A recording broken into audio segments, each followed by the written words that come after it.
All right, guys. Well, I'm excited to be back, and we apologize for the long delay between the videos. Just too much going on right now. But let's pick up where we left off at the end of the last video. Hopefully, you've been giving a little bit of thought. Just the first little bit that we showed you here. What is your current age, and when you want to retire? How much is it going to cost you every month? What is that magic number? What fits your lifestyle? And what does that turn into per year? And the total cash flow that we needed to get from the time we retire. And as we had walked through here, the very basic first set of thoughts really is, I'm 35 now, I want to retire when I'm 50, so I've got 15 more years before the retirement date. When I retire at 50, I'm going to need $30,000 every year of income that I don't have to work for in order to live through retirement. So where do we go from here? Well, I'm going to start with the good news. The good news starts with the Social Security system in America. Social Security is a word that we hear growing up, and honestly, I think most people, they don't take the time to understand the system because they're too young and it's just not relevant for them.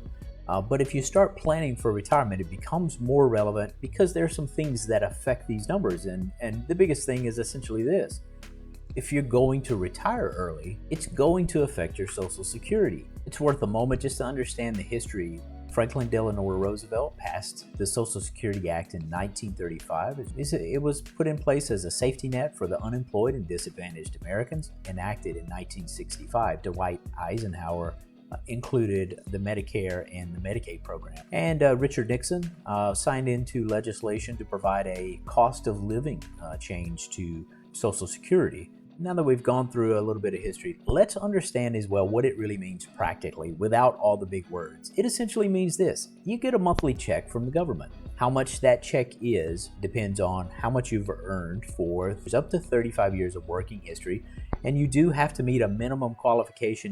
The Social Security system is set up so you can begin to claim benefits as early as 62 and as late as 70. Each year that passes, the monthly check you would receive would increase with each year that passes that you defer. So the first thing we have to do is start with the Social Security page, the official government page, as you can see up here, and I'll put the link in the description, ssa.gov. It should bring you to this page. You can sign in. If you've never signed in, I'm going to let you go through the process. We're not going to set that up here, but you basically sign into My Social Security. It brings you to this page, secure.ssa.gov. You will either need to create your new account, but of course we've created the account, so we're going to go ahead and sign in and start walking what Social Security, the actual government website, shows you. Once you're logged in, the web page is going to look like this. As we log on, I'm not going to scroll down through the data because I don't want to overshare the personal information for me and my wife. What I do want you to see here is take a moment on this page. You'll see your potential Social Security, and you will see the different Social Security checks you'll pull in at different ages that you can claim it. But there is a massive assumption going on behind the scenes of these numbers, and they're critical to understand. This will not reflect retiring early, and retiring early will have an effect on these numbers. What these numbers assume is that you do continue to work until you're able to retire. And of course, that's not our goal. Our goal is to retire early. So we do need to do the math to understand what happens if we stop working. All right, well, I spent quite a bit of time to actually start doing the actual calculation so I could just set up my own model. But what you find is there are actually things that change year to year, and there are assumptions that change year to year that modeling becomes very difficult to do. Though not impossible, tripped across this tool, I find it phenomenal. It's super easy to use, and it really gives you really clear understanding of the decisions you're going to make on when you retire and the impacts that it's going to have on Social Security. I'm going to put the links down in the description, ssa.tools. I'm going to walk you through an example. So using this tool actually is unbelievably easy, and the person who put it together, you really have to pat them on the back. Very nicely done. But basically, walking through the process here, logging into your official government site, and you, as we pointed out, you navigate to the earnings record page of the site, and you copy the entire table of your earnings record. And then you come in and you paste it here. Now, again, we don't really want to overshare our personal information, so we basically made a data set. So we're going to take this data set just like you would pull down for yourself, and then we're going to go back to the tool here and we're going to paste it. You can right click here and do paste, or you can hit Control V just as they say. Now, if the format looks right, it's going to look like this. It's going to recognize the work year and the tax Social Security earnings, and it's going to say, is this the same table you copied from the government page? And we're going to say yes. And then it's going to ask you, when were you born? January 1st, 1972. Now, what you're going to see is a customized report for your earnings history. Just to kind of walk this example, as we told it, we were born in January 1st, 1972. And the first year of wages that we uploaded was 1988. The system knows we were 17 years old, and we earned $500. The multiplier of 2.8 is really important, and then they have what they call indexed earnings. So what the multiplier in the indexed earnings is the government's adjustment for inflation. What this is saying practically is $500 earned in 1988 is the same as $1,399 earned today. So inflation for 22 years has taken $500 and converted it basically to $1,400. So in order to have the same purchasing power that $500 had back in 1988, you would have to make $1,400 today. So each year basically walks down, and what you see here is making $1,100 in 1989 is the equivalent of making $2,961 in 2020, and so on. So you see this multiplication factor, and you could reverse math this and tell the rate of inflation that the government is putting into our Social Security calculation. As a general rule, what you see here is what you actually earn. The government is adjusting those earnings for inflation. What you see next, if you scroll down, is requirement eligibility. We talked about needing 40 credits over your working career in order to qualify. And what this basically shows is if you earn $540, for every $540 that you earn 1 credit. So as long as you earned more than $2,000, you earned all 4 credits. So each year you can see how much earnings it takes to earn 1 credit in 2020. As long as you made $1,410, you earned a credit. So if you multiply that times 4, that's how much money you needed to earn to earn all 4 credits. Once you have 40 credits, you are permanently eligible for retirement benefits on your own work record. The next step here is what I find is confusing wording. I'm not sure why they want to use the wording primary insurance amount. I'm not sure why they see it as insurance. I do want to make a comment that Social Security is a earned savings account. It is not money that's paid in from tax people everywhere and you're getting to pull out. It is basically a system where you pay in for yourself, the government keeps the money for you, and then they turn around and give it back to you when you reach retirement age. So I find it as an odd wording that they would choose the word primary insurance amount. But in the example that we're walking, they basically take the total earnings over the largest 35 years, they turn it into a monthly average. And then this formula is actually pretty interesting. It really helps level the playing field. If you're a low earner, if your average is $996 or less, for every dollar you earn, you get 90 cents back in Social Security. Then there's a second tier for every dollar you earn, all the way up to an average of $6,000, you get 32 cents back. And then once you're beyond the top earner of $6,000, you really only get 15 cents for every extra dollar you earn. And what that really is intended to do is to help people who don't make that much money get more of the Social Security earnings than the high earners. All right, here's the cool part of this tool. The reason this tool is different from the Social Security webpage really comes down to this. And this data, unlike the Social Security website, which assumes you continue to work, this data assumes no more working. But it adds these little sliders. If, let's say, we take the $60,000 that we earned in 2020, and we're going to assume that we're going to keep earning $60,000, we're going to work for 5 more years. So we're going to move this slider to +5, and you notice that down here, This opens up for every year and it adds another year of earning income into the calculations. You can see it move. We're going to move it back down to 5. So this fits the scenario that we're talking about. We're not planning to work all the way until we're 67 years old. We're 50 today. We want to work until we're 55. We think we're going to make about the same thing for the next 5 years that we made in 2020. And this tool then dynamically calculates the updated numbers of what you would earn.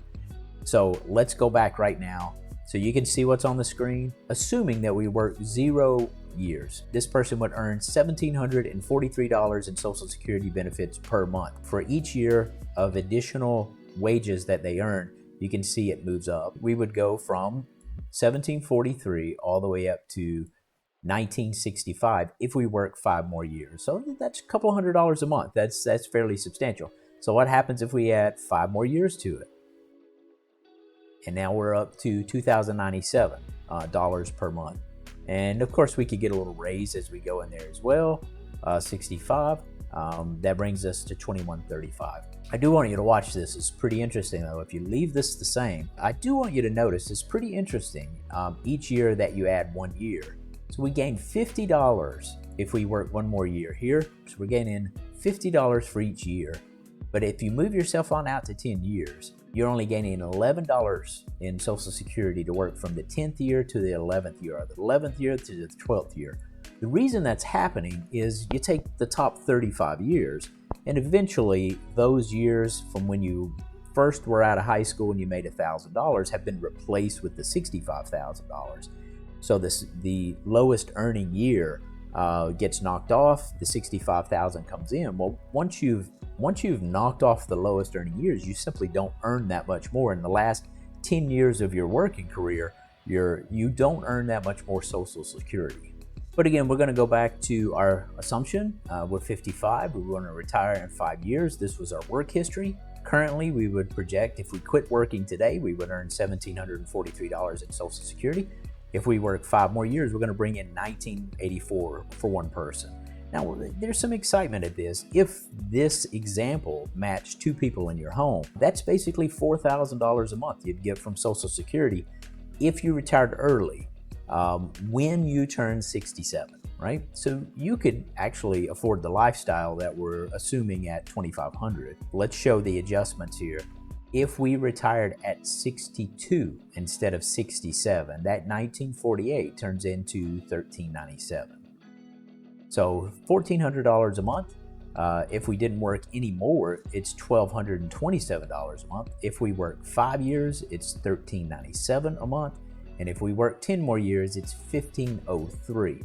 If we work until our retirement age, it's $1,555. If you claim it at 62, it is $2,061 if you claim it at 66. So we're going to stay on our scenario. We're 50.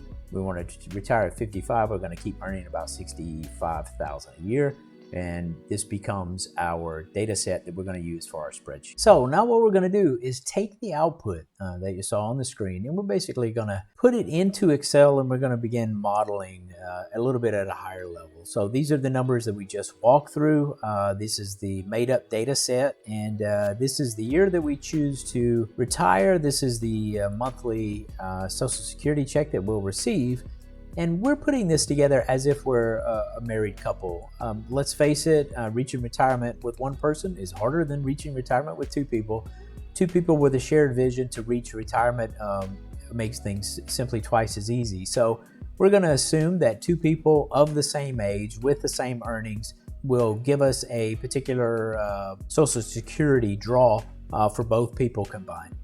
And when we have that, we then actually expand our model that you've seen from the beginning, but now we're going to expand it into a second piece. What is the Social Security impact on our retirement? And I want to walk this very briefly from the top. Again, step 1, as you can see here, go to the official Social Security website, log in, get your actual earnings history. Plug that into the tool. You're in step 2. We've got the link there.